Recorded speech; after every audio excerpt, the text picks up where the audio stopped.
144 కోట్ల తాలూకు ప్రజల ఆకాంక్షల్ని ఎంతోమంది వెనక్కి లాగుతున్నా ఒకళ్ళు ముందుకు తీసుకెళ్లాలంటే ఎంతమంది తిడుతున్నా విమర్శిస్తున్నా తీసుకెళ్తున్నారంటే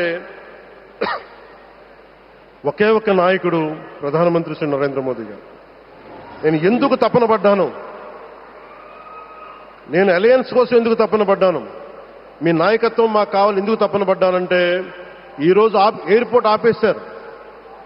ఒక చిన్నపాటి ఎర్ర బస్సు కూడా రాని చోట ఎయిర్పోర్ట్ అవసరం లేదన్న వ్యక్తులకి సమాధానం ఇదే.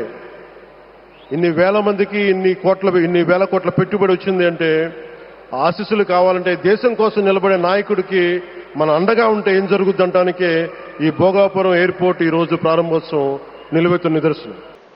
అలాంటి ప్రధానమంత్రిని చాలామంది ఆయన మీద మాట్లాడుతూ ఉంటే, ఆయన్ని అనకూడని మాట్లాడుతూ ఉంటే నా గుండె కదిలించేసింది, నా కన్నీళ్ళు వచ్చినాయి, బాధ వచ్చింది. దేశం కోసం కష్టపడే వారికి చివరికి మనం ఇచ్చేదేం. కొత్త తరానికి ఏం తెలుసు, ఆయన పడ్డ కష్టం. ఒక్క రోజు కూడా సెలవు తీసుకోలేదు మన ప్రధానమంత్రి గారు. ఈరోజు పెట్టుబడులు వస్తున్నాయి మనకి, ఒక్కరోజు కూడా సెలవు తీసుకోలేదు.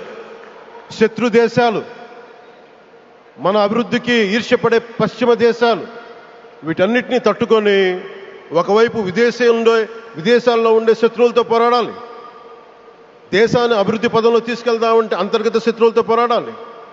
అలాంటి వ్యక్తికి మనం ఇవ్వగలిగేది కేవలం మేమున్నాం మీ వెంట, మీ మీద మాట పడితే అది మా మీద పడ్డట్టే, అదే మనం వారికి ఇవ్వాల్సింది.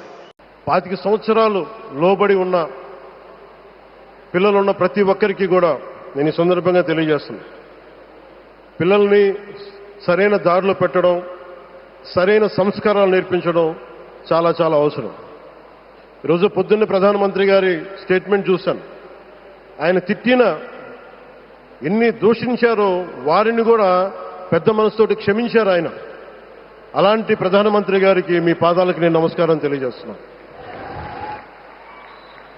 నిజంగా మీ ఉన్నతి, మీ ఔన్నత్యం ఈరోజు చాలా చాలా స్ఫూర్తిదాయకం.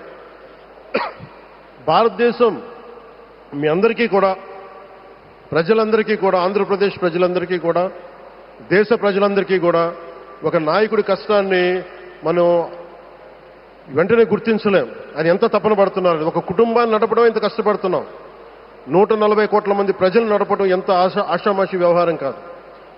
ముందుకు తీసుకెళ్లే నాయకుడికి తెలుస్తుంది. అలాంటి వ్యక్తికి మనం ఏమి ఇవ్వగలం.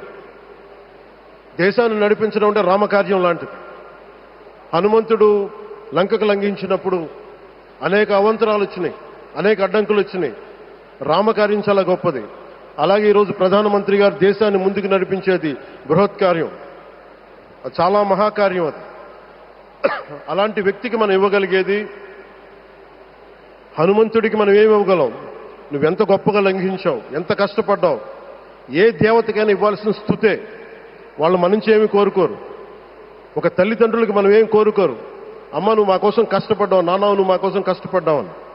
అలాగే ఈ దేశ ప్రధానికి, సెలవు తీసుకోకుండా పనిచేస్తున్న ఈ దేశ ప్రధానికి మనం ఇవ్వగలిగేది, మీరు మా కోసం ఎంత కష్టపడ్డారు, మీరు మా కోసం నిరంతరం ఎంత శ్రమ తీసుకున్నారని చెప్పడమే మనందరి కర్తవ్యం. అలాంటి గౌరవ ప్రధానమంత్రి గారికి మనస్ఫూర్తిగా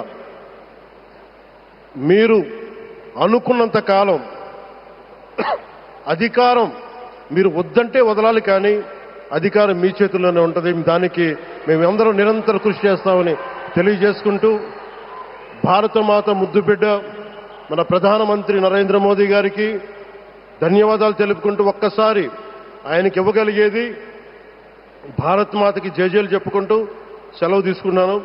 భారత్ మాతాకి